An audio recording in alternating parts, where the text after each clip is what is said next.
Master Jet, pwede po kayang sa land bank na lang mag-loan ang teacher? Nagba-buyout din po kaya sa land bank? Pwede naman po sa land bank kasi meron pong outstanding na memorandum of agreement ang DepEd at saka po yung land bank. Yung MOA na yun panahon pa po ni DepEd Secretary Luistro, no?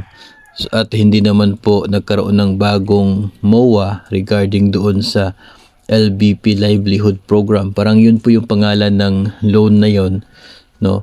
Pero mayroong existing MOA sa DepEd at sa Land Bank. Yun nga lang ay 36 months lang yung maximum term na nandoon. But definitely that would be a big help, no? Kasi at least si Land Bank ay isa sa mga choices and options po natin kung tayo ay balak na mag-utang. Salary deduction din po yun, no? Doon sa kanila pong agreement, salary deduction yan. So, dapat pa rin na pasado yung kasalukuyang na take home pay mo para doon sa offer na yun ng Land Bank. Dito po sa tanong kung nagba-buyout ba, siguro depende po ng branch ni Land Bank. No, I'm not sure din po kung ano yung policy ni Land Bank tungkol po dyan. Pero yung may alam po kasi ako na nagba-buyout sila. No, kasi pareho lang naman po yun mangyayari.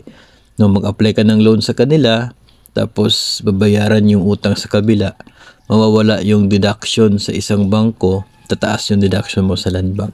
So, as long as yung ending ay kayang ma-cater ng inyo pong na-take home pay, wala pong problema dyan.